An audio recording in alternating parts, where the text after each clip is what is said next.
Also working. Awesome. All right, I'm gonna get started. Linda Gardner, I know you wanted to. Yeah, I'm dying to use this mic. It looks, I know, but I want to pick it up. This looks like something when I was younger, CBS, I want to say, welcome to CBS News. But anyway, thank you for coming. And for those at home watching this or listening to this online, welcome. We started with the Singapore math program, Math in Focus, a couple of years ago and phased it in with K1 and 2 and 3. Last year we added 4, and this year 5th grade is going to do a few units in it as well.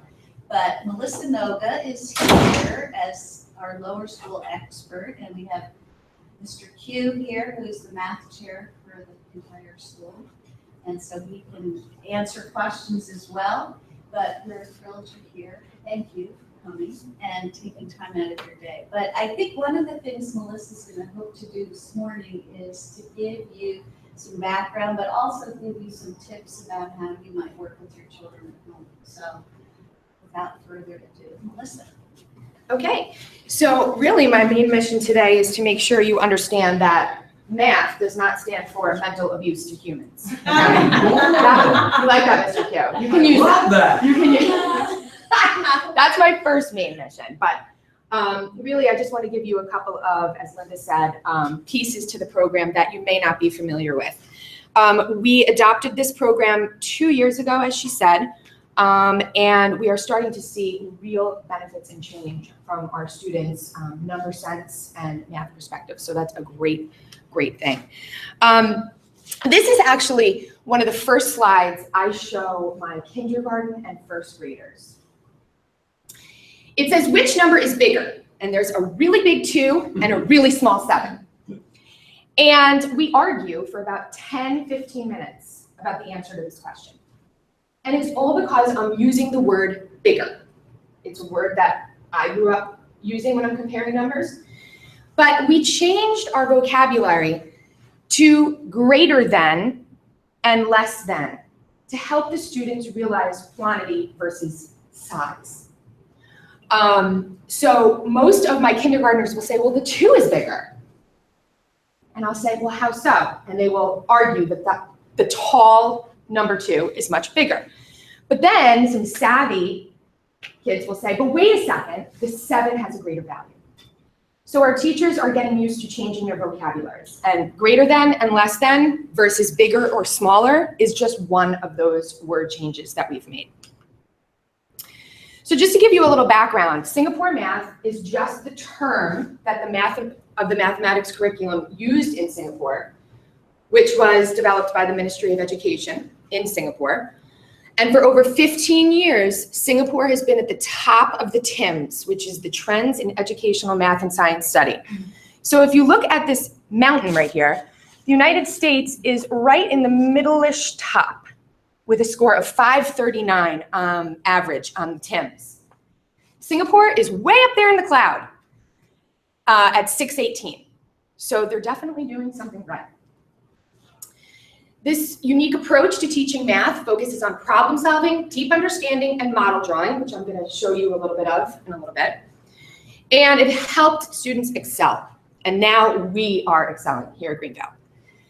Math in Focus is the US edition of the Singapore program, meaning all of our customary measurements are based upon the United States measurements.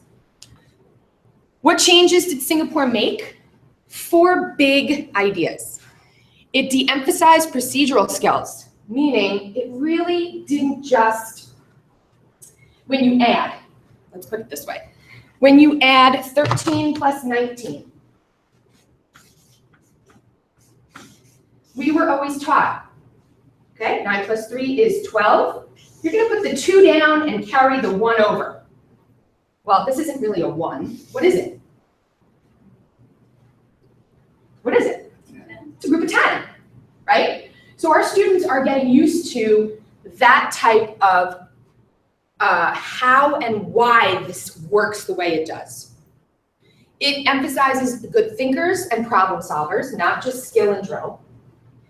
It covers fewer topics, which is true at each grade level, but in greater depth. and it targets mastery. Whereas our old program, Everyday Math, was a spiral curriculum, which means one day you might be teaching time to the hour, the next day you're teaching money. Then the next day you're teaching some different type of measurement, then you're doing addition. There was really no time for mastery until you saw it again down the road. This time we're spending more time mastering the concepts. And it encourages algebraic thinking even amongst early learners. Let me show you in 1 minute. The philosophy of Math in Focus is based upon this centralized idea that you start instruction with concrete manipulatives. So you will see if you walk into a class which is doing math, you will find them with some type of hands-on material, blocks, linking cubes, any type of thing that can be held in their hand that they can manipulate to build understanding. Going forward, after they're ready to move from the manipulative period of the lesson, either that day or another day down the road, they're going to be drawing their understanding using pictures. And then once that stage is done, that's when the abstract symbols come in, the actual algorithms. So do we teach the actual algorithms? Of course we do. But we start out hands-on, pictorial representation, and then we get to the algorithm.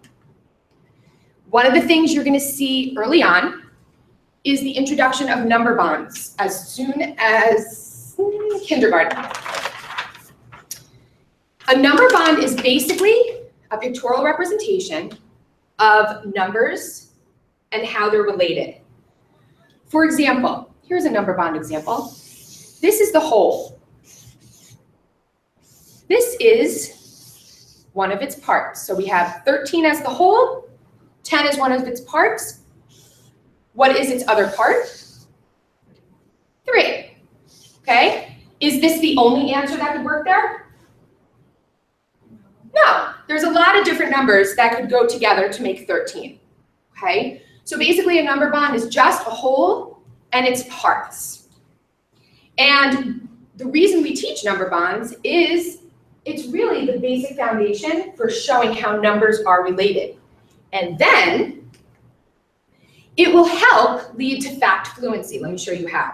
So on this slide, we have a very early number bond for 5, which is started in kindergarten.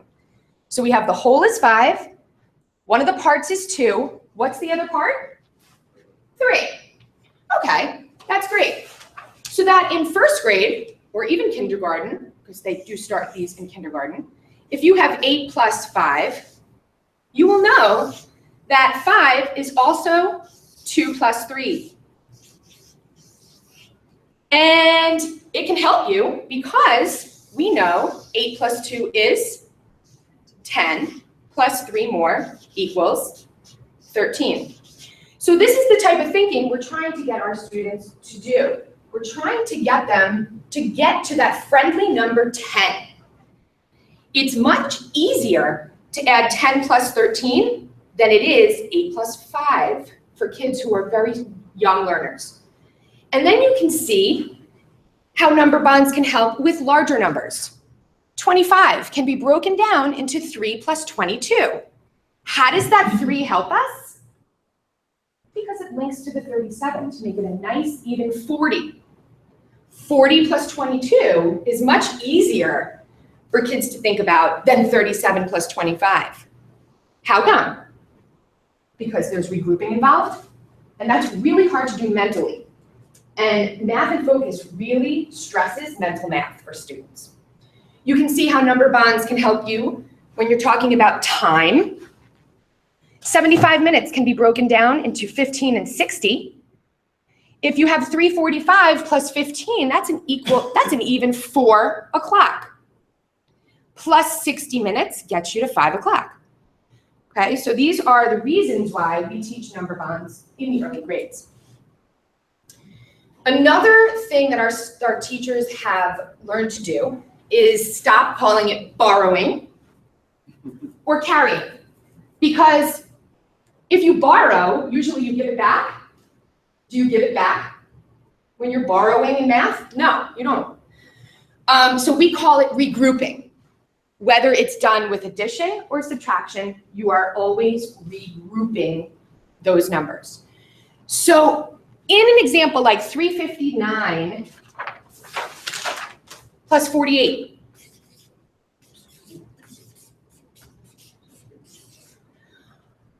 our mission is to try to get to the nearest friendly number. So we look at 359 and we say, that's close to 360. How did we get there? We added 1, correct? 48, what's the nearest friendly number? 50. How did we get there? We added 2. So students will have a much easier job adding those numbers than these, especially if they're doing it mentally. So what's the answer here? 410. Now, is this answer 410? No. So what do we have to do?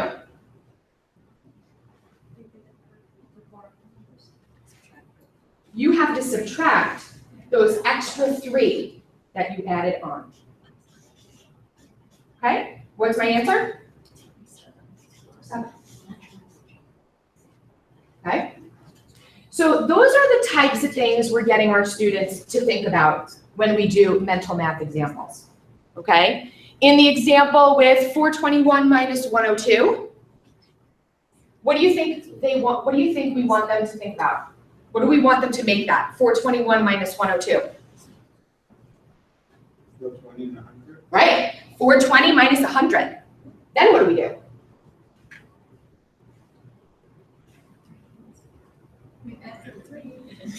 420 minus 100.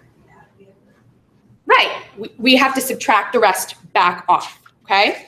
So these are the types of things that our teachers are working with, and this would be, just because of the size of the numbers, this would be a late second into third example, okay? Another very qualifying piece to Singapore Math is their bar modeling. Bar modeling is a problem-solving tool. And we start out in the very early grades bar modeling with objects. All of these are examples of bar models. So for example, in the apples, 2 green apples, 5 red apples. We can see what from that picture? More red apples. Good. We can see more red apples. We can see how many more? 3 more. Okay. We can see that the first 2 sets pair up and that the red extends by 3, so there's 3 more. The pencil and the crayon. We can also tell that the pencil is longer than the crayon. Okay, if we measured them and found their measurements, we could tell how much longer that pencil is.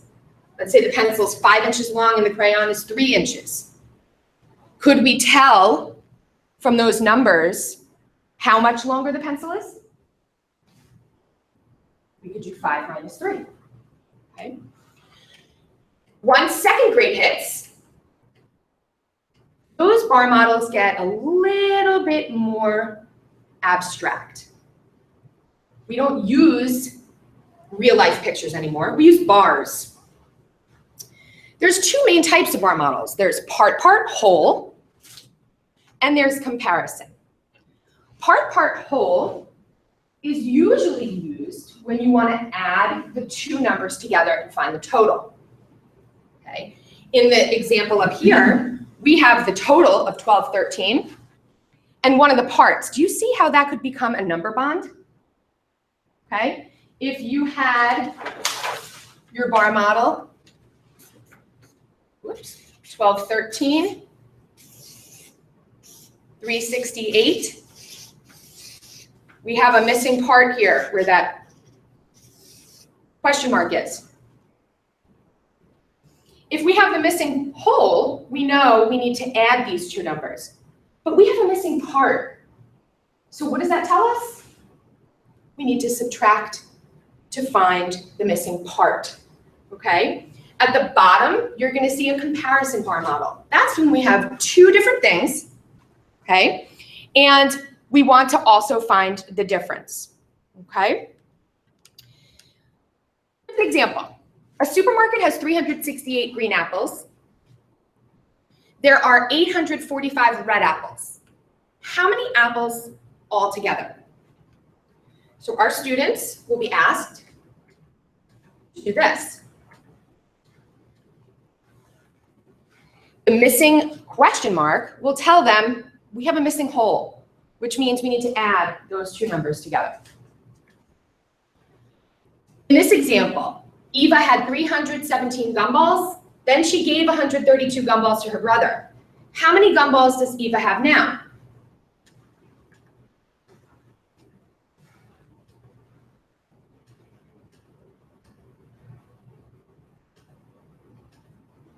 Okay, so now we have the whole at the top, we have one of the parts, and we have a missing part.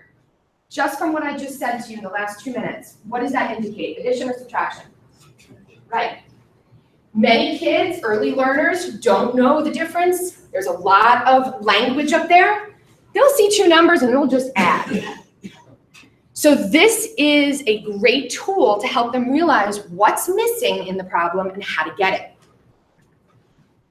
Okay? As the years go on and they approach the end of second grade, they will be getting into multiplication and division. Peter earned $5 a week for 6 weeks. How much did he earn altogether? Okay, we know the one part, $5 a week. For how many weeks? 6. How much did he earn altogether? We don't know that part. What's the only thing we can do? We can repeated addition, right? Which lends itself nicely or to multiplication. So 5 plus 5 plus 5 plus 5 plus 5 plus 5, or 5 times 6 will give us 30. Here's a different type of question. Sarah earned $30 in 6 weeks. Okay, now we know the whole. But we don't know how much she earned each week if she is paid the same amount. So now we're missing that part. What's the only thing we can do? Divide. 30 divided by 6 is 5. Okay? Different again. Sarah earns $5 each week. How many weeks will it take her to earn 30? Okay, now this is the tricky one. We call this the ghost model. It's a ghost model because they really don't know what to put in this bar. We don't know how many weeks. Okay, but the thing with bar models is you can only draw what you know.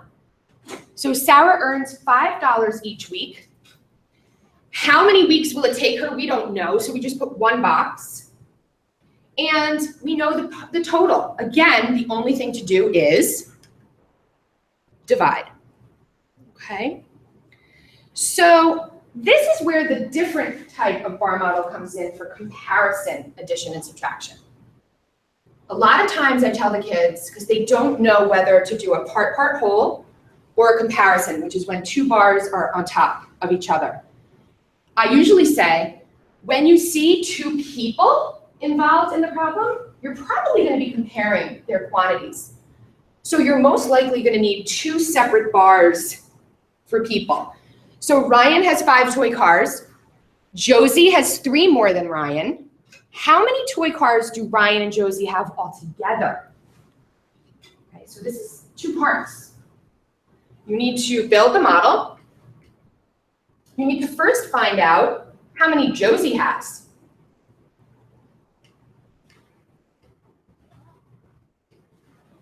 And then you can find out what they have together, which is 13. Okay, you guys see that? 5 for Ryan. Josie has the same, but 3 more. Okay, so Josie has 8. And if you combine them, because they don't want to know how many Josie has, they want to know how much they have together, that side bracket is going to show you how many in all. There are 1,287 men at a baseball game. There are 879 fewer women than men. How many women are at the game? Okay, so again, we have 2 groups. We have men and women. There are 879 fewer women. Okay, and then how can this help us? How can this help us solve the problem? We're going to subtract. And you will find that there are 408 women at that game. So again, these bar models, are they magic? Are they giving the kids the answer right away? No, they still need to know how to add, subtract, multiply, and divide. We still teach them the traditional way of doing that. But along the road, we teach them strategies to help them manipulate numbers and how to plan for problem solving. There are 8 blue marbles. There are 3 times as many red as blue. How many red marbles are there? Okay, so we have blue and red marbles. We're going to need 2 bars. We know there's 8 blue. We know there's 3 times as many red. Okay, the only thing we can do is multiply. 8 times 3 is 24, and there's our answer. Okay. Sabrina is 69 inches tall. This is a tricky one. Sabrina is 69 inches tall. She is 3 times as tall as her baby sister Beth. What is Beth's height? So most kids will do what? 69 times 3. And they'll say, well, what do you mean? That's right, it says 3 times as. This is exactly why we took down all the posters in lower school that tell you keywords to look for in math problems, because this is an example of where those keywords will completely make you fail, okay? What exactly is this question asking? It's asking you to look at Sabrina's height and divide it into 3 equal groups, because Sabrina is the one that is 3 times as tall as her baby sister. So now this is a division problem. 69 divided by 3. 23 inches for Beth. Okay? Down the road, when fractions are introduced in 1st grade. But in problems like this would be an enrichment 2nd, 3rd grade problem. Jill's monthly allowance is $32. She puts half of her allowance into savings and gives 1/4 of the remaining money to a local charity. How much money does Jill have left for herself each month? Okay, just based upon how many words are on that page, a lot of kids totally shut down. So this is where bar modeling is super helpful, okay? We draw a picture of Jill's monthly allowance, which is $32. We do half of her savings go to charity. And then we break that up into quarters to show that 1/4 of that remaining money will go to charity. What do they need to know? You need to know how to divide 16 into quarters, right? So there we go. That's the remainder. A lot of kids will say, oh, the answer is $4. But we go back and we look at, what question are they asking? How much money does Jill have left for herself? So now they need to multiply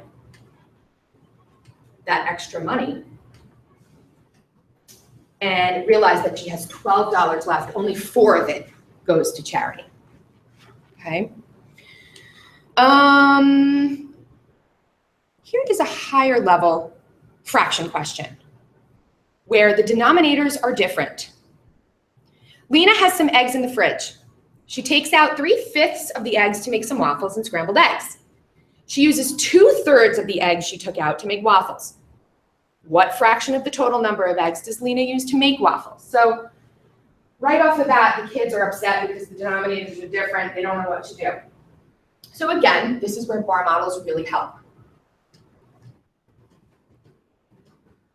We break a bar into fifths because that's the first piece we want to look at. She takes out 3/5 of the eggs to make waffles and scrambled eggs.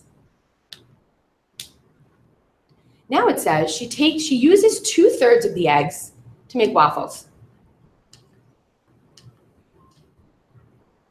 Okay. So then it says, those are the 2/3. What fraction of the total number of eggs does Lena use to make waffles?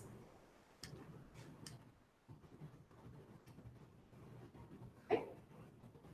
So again, this is really just unpacking the problem and helping them draw an easy picture without having to do any type of detail, okay? I'm gonna flip through some of these. And I'm gonna go to, sounds good. 5/7 of the class have more than one pet. If 12 students have one pet or none, how many students are in the whole class? Okay. This is a 4th grade question. So we're going to draw our bar, and we're breaking it into 7ths. 5/7 of them have more than one pet.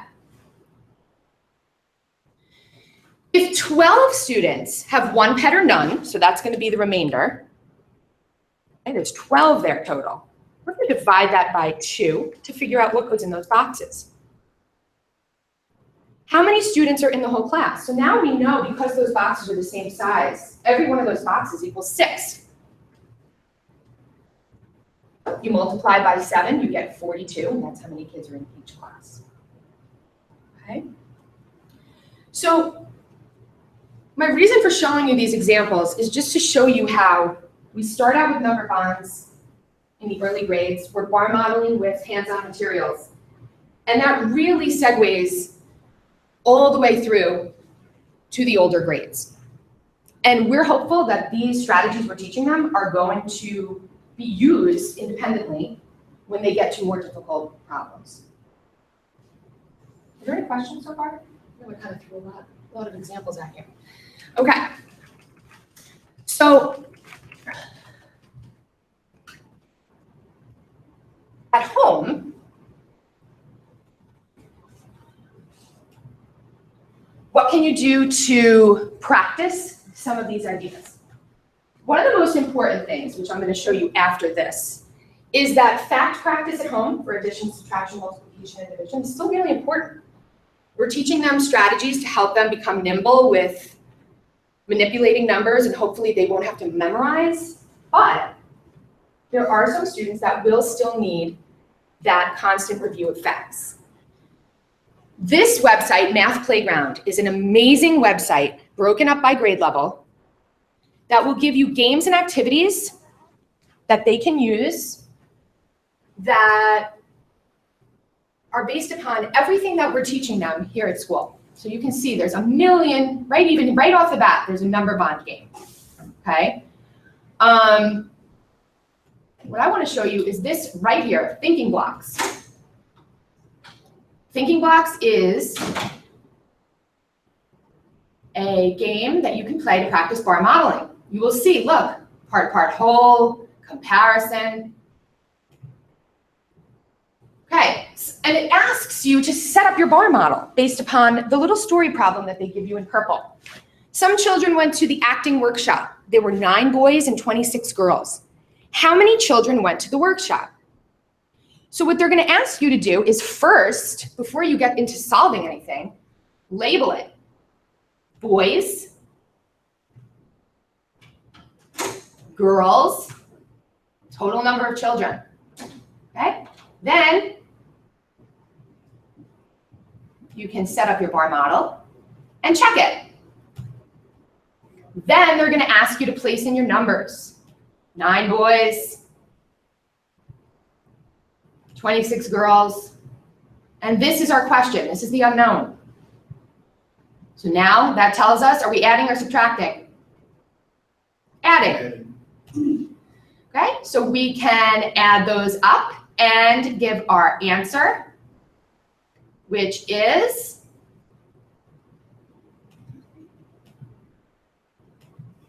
and we are correct. Okay, so this is a really great website to work on with the kids. The other one that I'm going to share with you is Extra Math. X-T-R-A, math. Some teachers are signing their kids up as a whole class and requiring this practice as nightly homework. Other teachers are doing different things in their classroom than this, but this is one that I recommend. It's basically they give your child an assessment, starting with addition. And if they know they're fast within a certain speed, they'll move them to subtraction, and so on and so forth. This is just a great way, a great site, and I believe it's free to sign up for, to sign your kids up for and just help them with speed, automaticity of their facts. Any questions? No. Okay. With something like that, though, even though children can know the answer, it's taking the time to find the keys and, Yep. well, I don't know if it's, you're doing it with the keys or a mouse, but Yep. that sometimes, I don't know if it helps or hurts when, Mhm. you know, they know the answer, but Yep. it's. I have tons of parents who have said that to me, and I fully agree. At first, it was a type in. Now you can, it pops up a pad on the side, and you can, if you're on an iPad, it's really easy, you just press it in. What I also have recommended to parents is if you go on to, I believe it's mathcafe.com, if you'd rather print out worksheets for skill and drill and have them write, that's completely fine as well. But this is just, I've had some students, because there is a lit up bar at the bottom that will count down the time. Some kids get very stressed out by that. And I agree. You can hide it though. You can go into the settings and hide the timer. I know my own kids freak out with that little light that counts down. So I have hid that. But again, it's just preference. If you want to download it on the iPad, it is easy to plug in. If you want to print out worksheets, Math Cafe, I think it's mathcafe.com. On my portal page, which is a little tricky to find. If you're on the portal, you have to go to where the little tab that says Info Pages. If you get to the lower school mathematics page, which I'm hoping to make easier to find, I do have folders set up from kindergarten all the way to 5th with worksheets, websites, and other resources, even videos for parents to help at home. In 4th grade, when division is taught, it's taught a little differently than we may have learned. Really breaking it down with place value. There is great videos on my website for parents. So when parents say, ooh, I need a little help supporting my child at home, I'll just say, go to my website. There's a 3-minute video that'll really break it down for you. So please visit the portal. It has some great, great stuff on it. But for now, I would say that I don't want to throw out too much more to you, but hopefully these tips and ideas have helped you at home. Anything else? Okay. Well, thanks for coming. Appreciate it.